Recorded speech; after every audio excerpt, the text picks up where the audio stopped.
Go.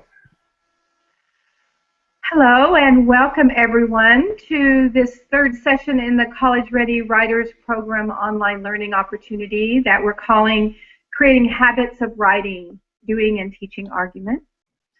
I'm Joy Alberts from the National Writing Project, and if you're joining us live, today is March 13th, 2014. Tom Fox from the National Writing Project is also here and will be hanging out in the chat room today. If you aren't already signed into the chat role to the right of this screen, please do and join the conversation during the show. And if you're watching on demand, be sure to check out the archive of the chat role in the file cabinet that's below the video. So thank you to all of you from wherever you are watching. It's been fun to chat with you and get your feedback as we have gone through this series to date. And we'll also post a link to an evaluation in the chat role at the end of this broadcast, and we welcome all of your honest feedback. So thanks for taking some time to do that. I'm really here to welcome our facilitators, Linda Denstaedt, co-director of the Oakland Writing Project in Michigan, and Beth Rimer, co-director of the Ohio Writing Project. They're both on the leadership team for the College Ready Writers Program that oversees this work, the professional development, and the work that is happening in the schools, districts, and classrooms from those of you who are tuning in. And they will share with us today the move toward writing a whole draft with a purposeful structure. And before I turn this over to Beth and Linda, I want to thank both of you, Beth and Linda. It has been a real privilege to learn alongside of you, and thank you for so thoughtfully leading us from writing sprints to writing a full draft in these sessions. So thanks to everyone, and we look forward to the show today and to your suggestions for future shows that you can tell us about in the evaluation forms. So, Linda, I think you're starting, so over to you. Right. So we're going to do a little bit of step back to the last session and really get an echo of the work that we've done before. So those of you who were not in the last session, we'll do a little bit of work that you'll get a taste of what happened in session 2, and it'll also move us forward into the writing work that we'll be doing in this session. So last session was really about refining our thinking, and we did some reading and a series of writes. Today we're going to start again with reading, and we're really going to try to extend that reading, because the idea of reading and writing from that reading and getting ideas from that reading is really at the heart of this work, and really encouraging students to get out there and not only explore what they think is the answer and look for people that are saying the same thing as how they're thinking about an idea, but also other people's views, so that when they are doing the reading work and the writing work early before they draft, they're really exploring ideas and exploring multiple views of an idea and coming to multiple claims possibly. And so it's not writing a claim and then finding the evidence that proves their point. It's a much more exploratory process. So we're going to go back and actually start that again. So if you would grab your article, "Forget Sex Ed, Reality TV May Hold the Key to Curbing Teen Pregnancy." And that's the article that we're going to start with today. You might also have ready for this session, "Girls in Reality TV Are a Potent Combo," and there's also the "Real to Me, Girls in Reality TV," and the last article that you might have in your set prepared for work today is "Why Reality TV is the New Family TV." Now the last 3 articles I just named, people who were with us in session 2 read and annotated and wrote from those articles. So we're going to extend that work today with the article, "Forget Sex Ed, Reality TV May Hold the Key to Curbing Teen Pregnancy." So this is what we'd like you to do. We're going to use a similar process, and we're just going to add on to it from last time. So it's sort of a cumulative process. Because you're not going to have time to read the whole article, there's one piece that I want you to pay most attention to, and you may not be doing all of the pieces of the directions. So the directions are simple. Number one, as you're reading, underline sentences that seem really important or interesting or seem to state a claim or a position or a belief, so that you're tracking the statements of ways of thinking about an idea as you're reading through the text. The other one is coding. So you, in the margin, you might code F for a fact. So if you find a fact, put a little F in the margin. It's easy to go back and then find it again. Or an E in the margin if there's an example, right? And then you can find that again. Today you'll find that this article has quotes from authorities, people who work for companies or for organizations, and they're either paraphrased or their exact words are there. And so you put a little A in the margin when you think it's an authority. The thing that I want you to really think about today and spend more of your energy on is the stars. Last time we starred lines that seemed interesting or important. This time I want you to look for stars that seem to support a claim that you might be making, and some of you have arrived with some early working claims from the layering writing, or think about evidence that seems interesting but might be pushing against an idea that you sort of believe about reality TV or teen pregnancy or sex ed, and then you might want to start lines or pieces of evidence that seem to be interesting and not connected to anything, but somehow you're really interested in that little detail, right?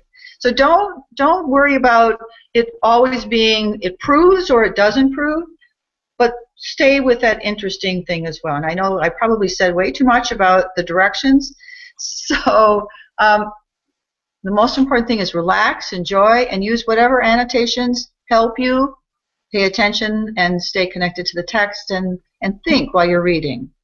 Linda, hey, I was wondering, I know myself, I was thinking, getting ready to read this, I'm excited because I have these things I'm looking for, the title's intriguing me, right? I have 3 young girls, and so the title's really intriguing me.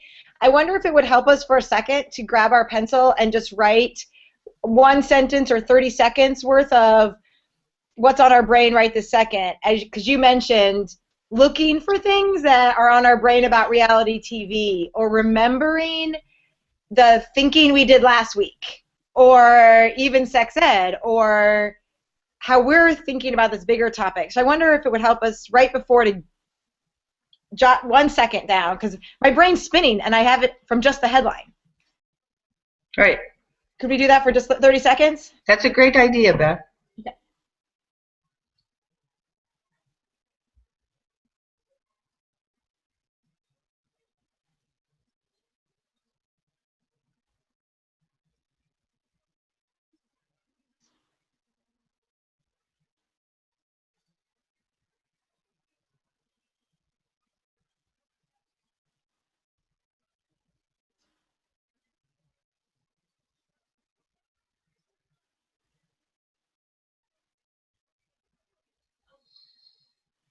Thanks. I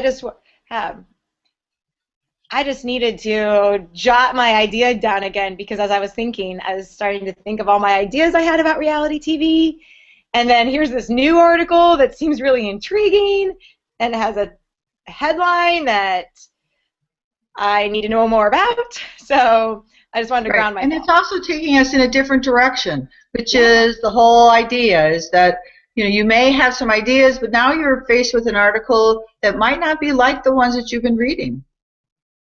Yeah. So please take some time. I'm going to give you about 7 minutes to read the article, and I'll tell you when I'd like you to sort of close up your thinking and think about, so what am I thinking now?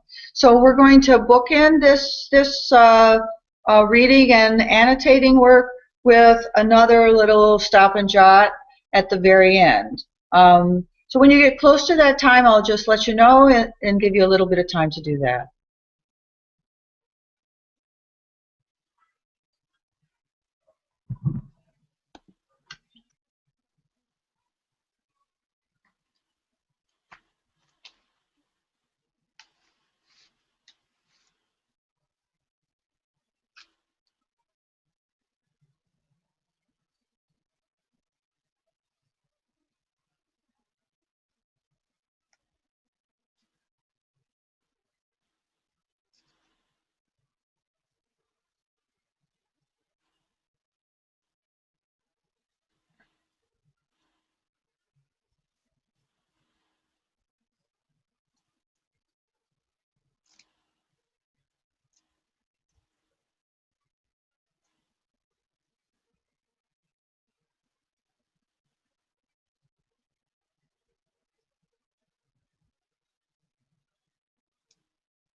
I don't know about you, but I'm finding I'm reading a little slower, and as I start things, I'm going back and circling the ones that seem more important to me. What's happening for you, Beth? Yeah, I'm starting to notice that in my mind, I have a question I'm trying to answer as I'm reading, and I'm searching for those things. So, because I was really trying to answer, well, what is the key?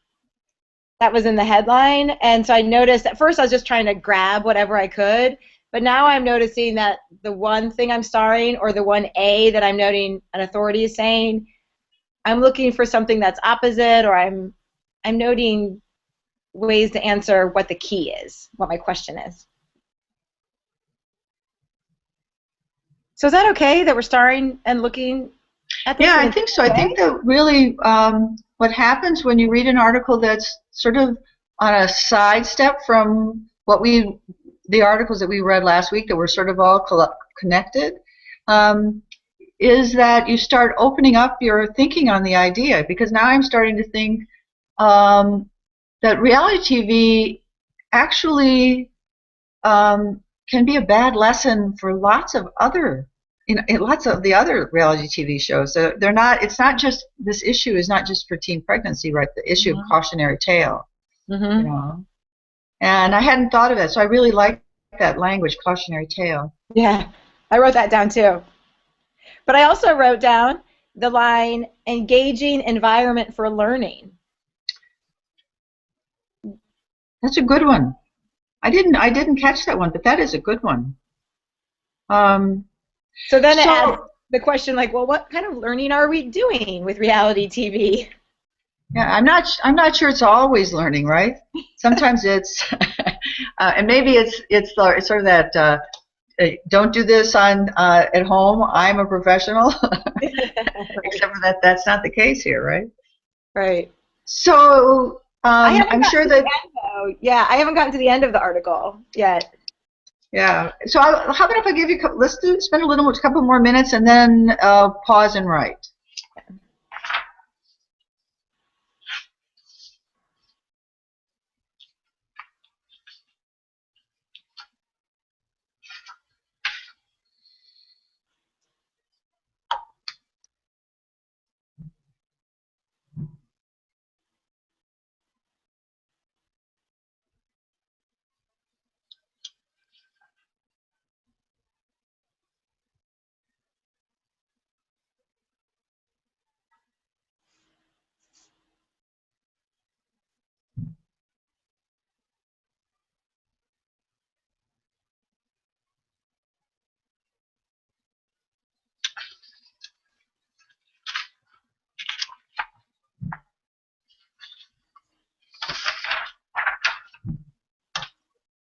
So I know some of you probably are not finished, and because we're doing this live, I am going to ask you to, finish a sentence. If you're quick at a glance, finish a paragraph, and take the last few minutes that we're going to spend together on this article really to do a quick jot. And you're going to have about a minute or two. Because I'm sure as you'll be doing the same thing that Beth and I were just doing. As we're reading, we're sort of generating a way of thinking about this and collecting evidence or lines or vocabulary out of the text. And so now take that little mini collection that's in your head and write a minute or two about what seems to be convincing to you. What are you thinking about at this moment? If you think of it maybe as a working claim, maybe it's different from yesterday, maybe it's adds on, or not yesterday, but last week. Go in whatever direction, but come to something that feels like a belief or a position or a working claim, a way of thinking about the topic of reality TV. And some of you may have now strayed into teen pregnancy, right? This may have taken you in a slightly different direction. But try to come back to reality TV. Do you want to add anything, Beth? No, I think that you were answering my question before I said it. So the idea that, because I was going to say, can we, in this writing, look back at the writing we did before, if we were part of that, and kind of say, well, what is it that we're thinking? Or should we just be kind of writing in this moment after this article? I think it's a hard thing. Some people will want to write in the moment after this article, and some people will still be carrying that work from last time, and they may want to add into it and extend it. So I want to leave it open for both options. Great, because I was carrying with me some of the thinking I was doing about reality TV and those other texts, and adding to it with this text. So I wanted to see where we were. Yeah.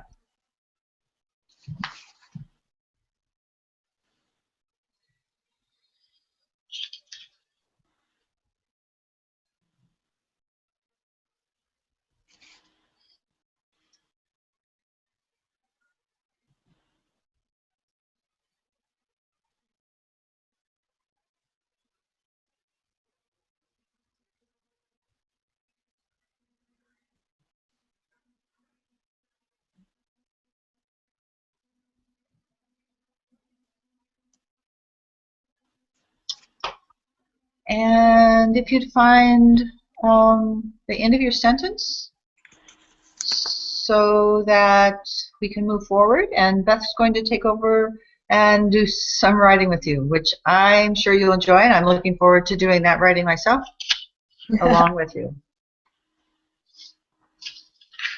And Linda, I'm curious as to what people are saying, and as far as like a working claim. So if you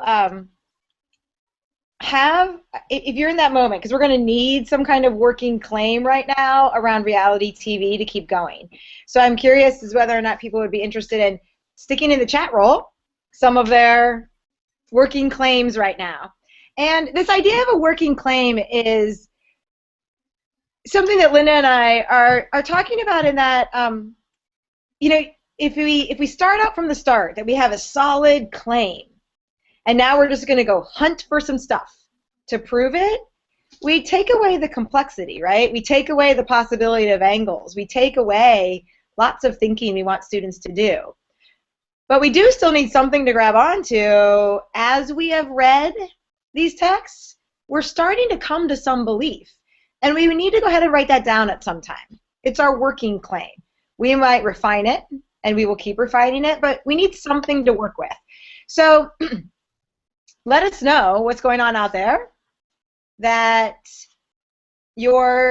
kind of working claim do you have around reality TV? Or maybe you have a couple of them that you're messing around with. If you're like me, who can't really decide, I have a claim based on some of the thinking we did last time, which was like reality TV reflects our culture. And that came to me through the image that we read, through my own experience with my daughter that I was writing about right away, through the article about watching TV with our families. So I had this idea of reality TV reflects our culture as one kind of working claim that I have going on. As I look through my notes, though, I also have this working claim that maybe reality TV provides opportunities. And I'm not sure what I think about that word opportunities, but I think it's something, it provides something, it opens a door of some sort. See, it's working. I really don't know where it's going, but I know I have this idea that it opens a door of some sort that isn't true in fictionalized TV. So I have this other working claim too. Yeah. Does that make sense? Plus, I think that someone from the chat room just mentioned that they didn't really have a problem with reality TV till they read this article. Oh. And so part of the job of creating a working claim is to be pushing against your thinking and to explore more ways of thinking about a topic. So reality TV, good or bad, that's one kind of claim. But now you're talking about, reality TV as opportunity, or in this person, now they're starting to think about, is reality TV the only reality that young people get? Yeah. And so, and what reality are they seeing? And then we could talk about, is reality TV really reality, right? Yeah. So we're getting some great comments. Thank you very much. It's great to see the range on the chat roll. I know. I wish we could post our whole drafts here in a few minutes, right? Yes. Because now somebody just even wrote this other layer, which is this idea of that has to do with like an audience, right? Who is it that's in the room watching the reality TV? That maybe that's what's really important. Wow. Okay. So it reminds me too, Linda, as people are sharing, how important it is for our students to share these this thinking, these claims, as one more layer of the way people think about something in an argument or an opinion in the world. Right. All right. So it looks like we have some claims going on. People are thinking, and here's the reason that we needed those, of course, is because a tricky jump for students and for teaching is how to help students fill the page, right? And Right. this idea that if we don't fill the page, we can't get anywhere else. Like if we can fill the page with writing, then we can teach all kinds of things. But if it's a blank page, then what are we supposed to do? So Linda and I are going to talk about that a little bit. One way. I mean, there's lots of ways to get to this idea of filling the page. And we're going to talk and share one possible way. So the first step that I want to just get to, because of the situation that we're in with this various sessions in the OLA, we're all coming from a different place. I'm wondering if in our notebooks we have a working claim, and I'm wondering if it's possible, just for our own use here in a few minutes, if we can kind of make a quick list under our claim of the kinds of evidence we have right now, or the reasoning behind our claim for a moment. And it can just be a bullet list, just a quick list, and it's just only because Linda and I need you to gather your thinking around why you got to the claim you got to. Okay. So for example, if I look at my claim that said reality TV reflects our culture, just under it really quickly, just so I can frame my brain and remind myself, I have a note around the infographic that was in the text set about the history of reality TV. I have a note next to it about that Dance Moms image and the trophy and the competition, because that got me to this idea of reflecting our culture of competition. And I have a note next to the text that we just read, one of the pieces of evidence of that could happen to me, this whole idea of showing reality, of that is in our culture, that could happen to me. So it's just because we want you to make sure that you have a sense of what you're going to pull from. Just really quickly to get your brain around. Where are you going to pull your information? Because we're making a little jump here. And for those of you who were not with us for session 2, you may want to stay with just the text that you are working with today, because it would be easier to pull your thinking from this text than to go back and grab evidence from text that you haven't read before. Right. Those of us who were with us last time, you've read them, so it's easy to go back and grab those facts. Perfect. Or evidence or whatever.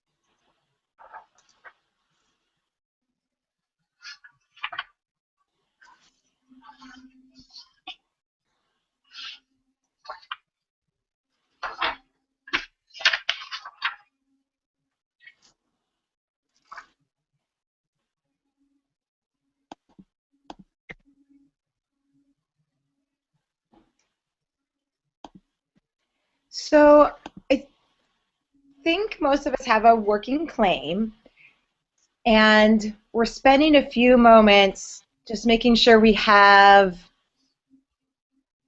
some of our reasoning down. And the only reason, and then one of the reasons that we're doing that is because we want to figure out how we got to this claim. What is it that's getting us there?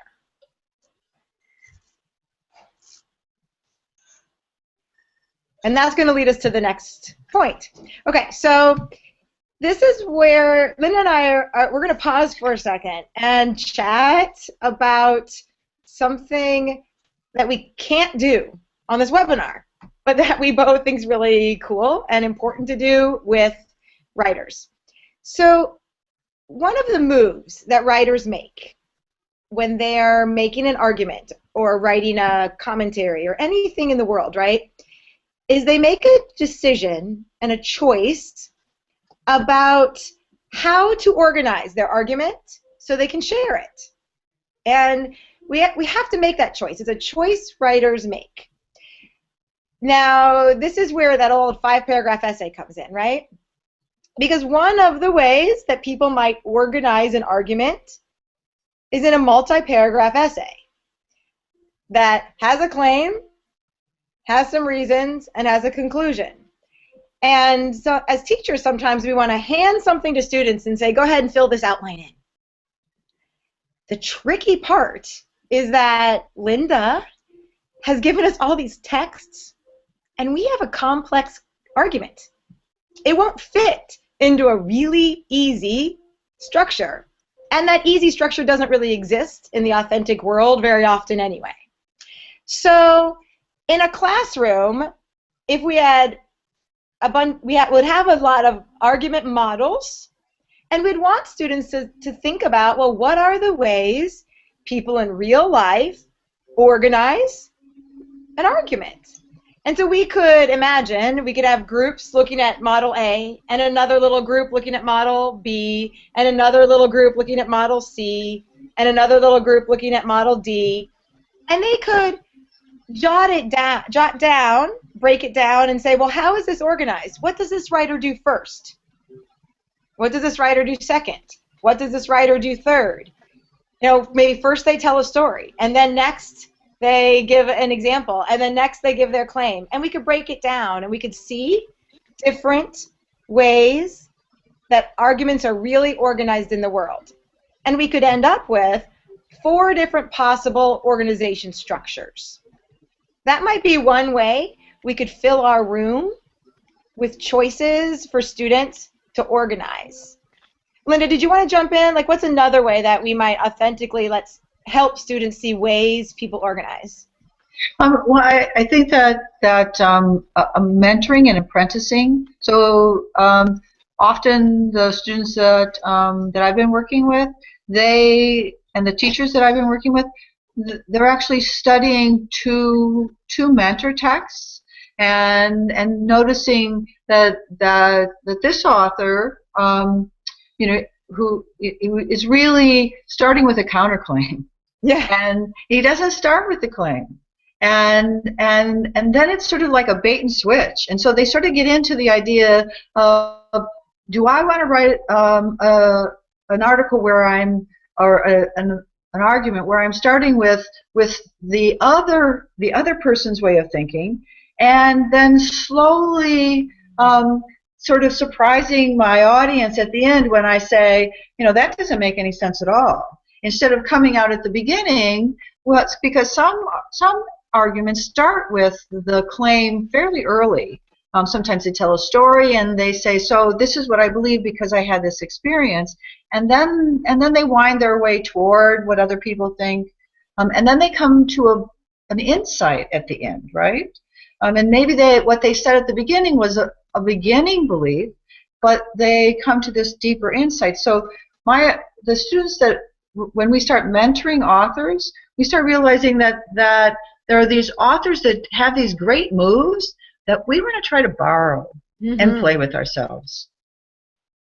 And you know, one of the cool things that I love what you said, this whole like bait and switch. So it's so cool when we do this with students because they start to name these possibilities, right? Like there's the bait and switch structure, right? Or there's the I told you so structure, and there's the I changed my thinking structure. And they start to understand that this is, they name it and it becomes theirs, and then they start to try them on, which is cool, right? Right.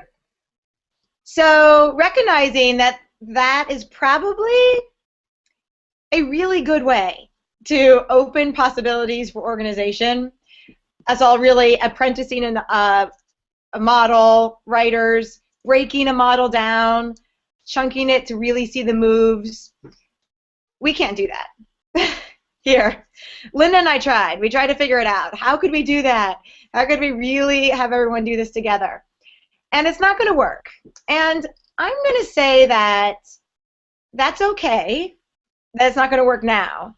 And sometimes there might be a moment, like in a mini unit, where maybe we don't have time, and we would never want that to stop anybody from taking away the choice that a writer has to organize in a different way other than a 5-paragraph kind of essay, right?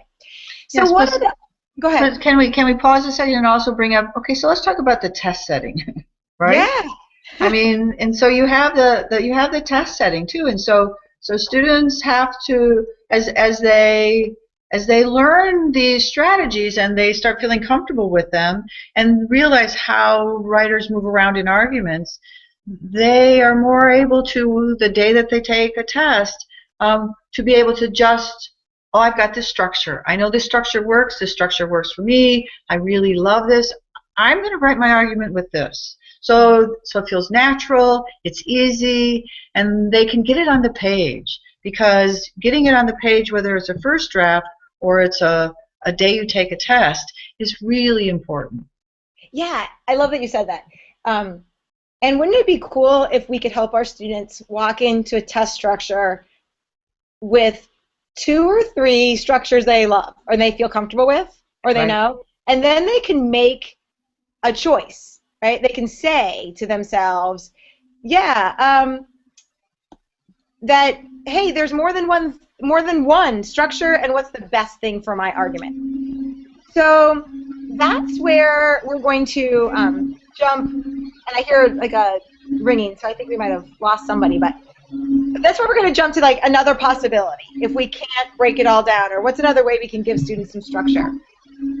And this is where, if it's possible to screen share now, Joy. And also those of you who are in a place where if you downloaded the documents for this session, it would be the document that says kernel essays.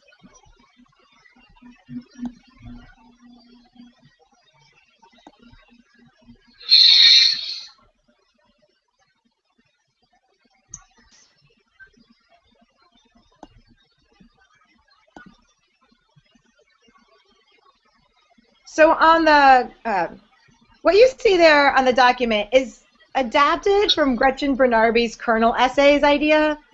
And her idea is that there are structures that people use in writing kind of over and over again.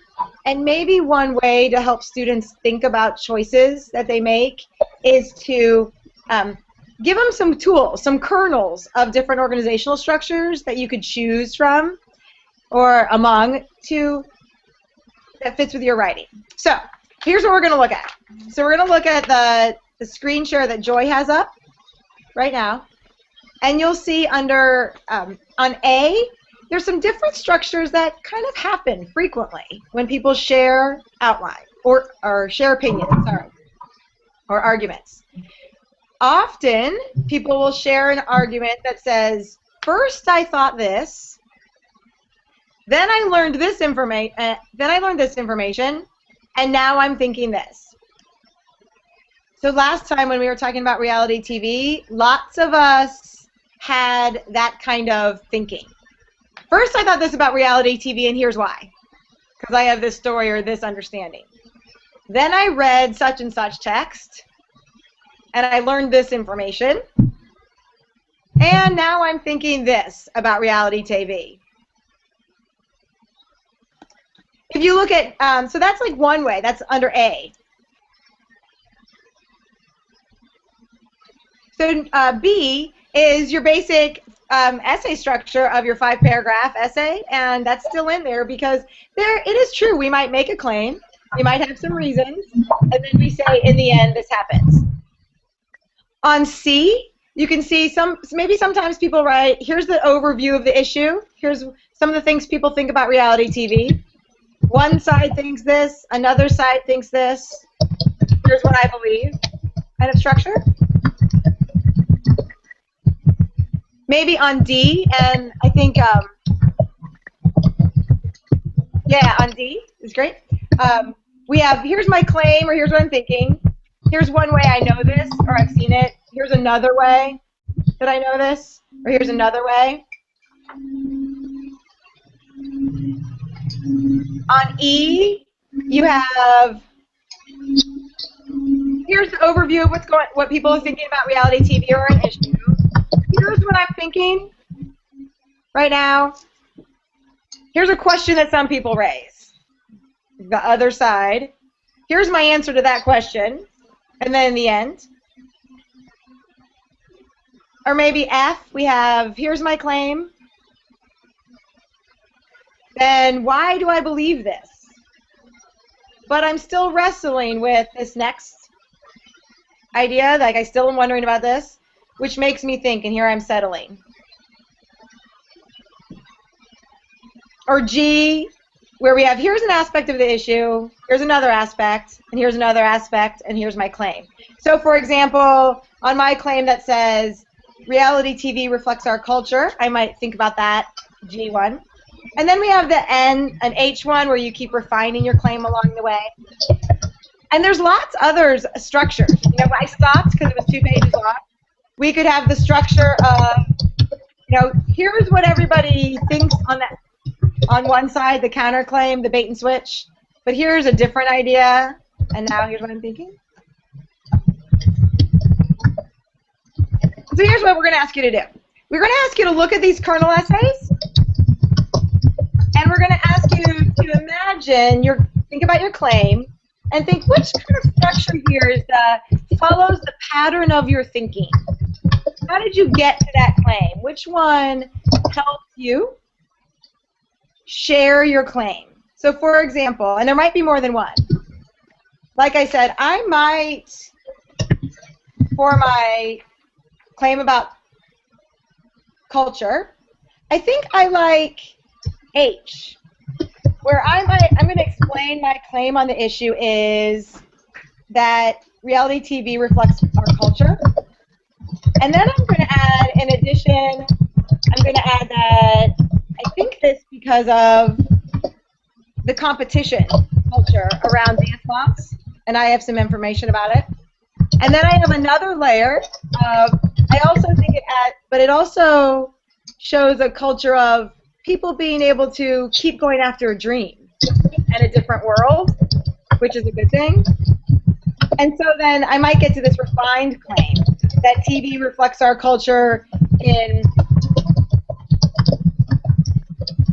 both a positive and a negative way. And so then I'm thinking that under G, that might be the structure. So what we're going to ask you to do is, in a brief kind of kernel essay, choose one of these structures, and underneath the box, or what makes sense for your line of thinking. And just write a sentence to get us started, like what's the pattern that your line of thinking is following. And jot that pattern of thinking down.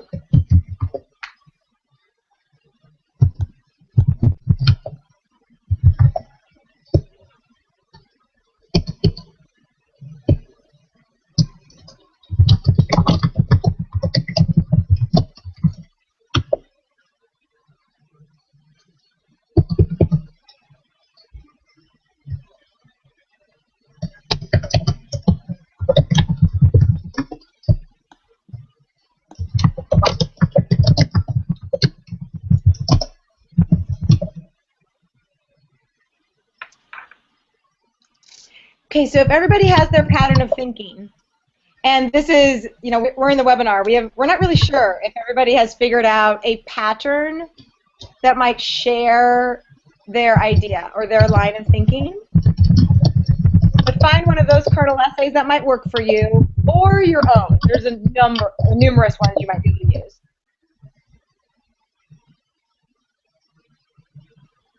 I wish we could do like a thumbs up if you've got it. Like, yay, I have it. And then Linda and I talked about that idea. We just want to help students get something on the page, right? Let's just help them fill up their page. So everybody needs to get their pen ready.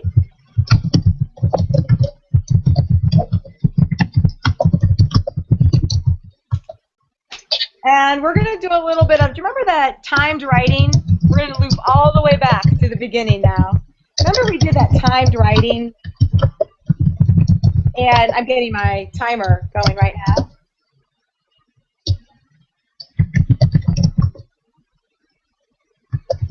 So we want you to find your first box. And for just 2 minutes, we want you to write about that first box. For 2 minutes, write about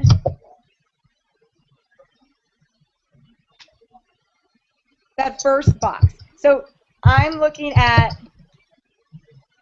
H, and so I'm going to go ahead and for 2 minutes just write about my claim on the issue.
So it's been 2 minutes, so I want you just to go ahead and finish up that kind of your information around the first box. And if you have more to say that you didn't get a chance to say, that's okay. Jot yourself some notes or and skip a few lines. And then I want you to think about your next box in the kernel essay. Now, you'll notice that I'm not saying it's just a next paragraph, because this might be multiple paragraphs. So for example, in the kernel essay that I'm choosing here, I have the first box is the overview of my claim. The next box is, in addition, I'm going to add this thinking. So this is the thinking I want to add to my claim about it reflecting culture. I'm going to stick some of my evidence in here, but what's my next line of thinking that I'm going to write about now? And I'm just going to write about it for another 2 minutes. I'm going to write about what's my next box. So if you chose this one that says overview of the issue, and you wrote about this box, and then you're going to write about the box, like I said, one side thinks, and you might give us the information around one side thinks. So whatever your next box is, then go ahead and write for 2 more minutes. So go ahead, ready, set, go.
So I'm going to stop you, wrap up the thought that you're writing right now.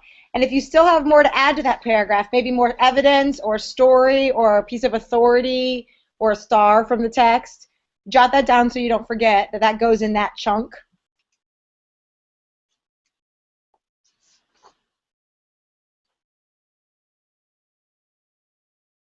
And then we go back. And so, for example, I had one aspect of the issue that my claim was it reflecting culture. One aspect of the issue that I was talking about was this idea of competition. And then my next box is asking me to think, well, what else are you adding? So I think there's another aspect of the culture I'm thinking about is this idea of that people can do anything, our whole kind of like American ideal. And so I'm going to write about that in this chunk. But of course, we're running out of time, right? This idea that we're sharing right now is that these little boxes are ways to help students imagine that there's choices they can make about organization and that they have a role in that. That in all of them, I'm getting my idea down and I'm getting to my claim in some way, and that a writer can make choices. You don't have to fill in the outline that we have just been given all the time, right? We can practice this. We can give students maybe 2 or 3 choices. The best way is to get to a mentor text, right? But if we don't, we might imagine in our classroom that as a class we brainstorm 3 ways that student people often share arguments, and then we think about how does our writing fit? Is it a first I thought, then I learned, now I think? Or is it a I have a claim, here's some reasons why? Or is it a here's what other people think, but now I'm going to show you all the other reasons? So it's just kind of a way to get students over that hump of let's get some stuff on paper. I know there's lots of questions about mentor text. Linda, did you want to bring something up? Yes, we're getting a lot of questions about mentor text, and I think that there are 2 things that I want to say about mentor text that are important. Is that when you use mentor text, you actually develop students' critical reading, so that students are reading essays as a writer and looking at the craft and structures in these essays. And so when they do that, they start seeing the sophisticated moves, or even the simple moves like the moves that they just made, that essays really sort of have these chunks. They have a chunk of story, and they might have a chunk of evidence and facts, right? A little list of facts, and so that what they realize is they end up with a repertoire of those same sort of little chunks, and then when they're reading these essays, they can start seeing the way writers are moving around, and it makes it easier for them to make sense. And so mentoring students into critically reading and chunking essays, mm-hmm. and naming the craft also helps them do that same work. I think it also helps them see themselves more as writers, not as simply following a 5-paragraph essay. And actually, students in middle school, if you're picking essays that are written for middle school students, they'll find that they can find the same structures in middle school essays written for them as well. Right, and the other thing that's cool is that this idea of mentor text, and of course, what Linda and I did with these little kernel essays, or here's possible structures that show up frequently, it's modeling what will happen after you get some of these structures or mentor text, right? But it helps them envision that there's more than one way to share their idea, and that it's actually a choice to figure out the best way. And that's a powerful thing as a writer. And if you want to get started with mentor text, teachers who've started with this, they find that they just pick 2. Yeah. 2 that are slightly different. And so students start saying, well, I think I'm going to write more like this author, or I'm going to write more like this other author. And so they start and then they start seeing them as making decisions. And I think that that's the key, is making decisions. Right. So hopefully here in this time, you know, even in the constraints of this webinar, the conversation was incredible over on the side in the chat roll, and that these doors of there's things writers do. There's habits that writers have in argument about noticing the world from the start, of surrounding themselves with their own arguments. And then we move them into the things that writers do, right? Write in response to what they read, closely read other people's arguments, what they're saying. And then we have to figure out a way, our next step is how to share our argument. And we do that again by looking back at writing and thinking intentionally about what we're doing. Plus, isn't it cool when you read a book like I was reading Outliers, and I just loved the way he built his argument from chapter to chapter. It was the bait and switch, and it was like to see it and say, oh wow, here's you know, he's using this great way of going about it. I love that. It's a joyful thing for me to read and see that structure, and I think we can give that same thing to kids. Yeah.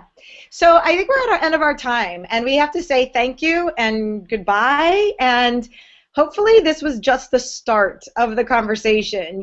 Everyone back at their sites and their teachers and their classrooms and their departments are just going to keep talking about it all, but we just kind of, you know, got things started. I wish we could keep going, but thank you, everyone.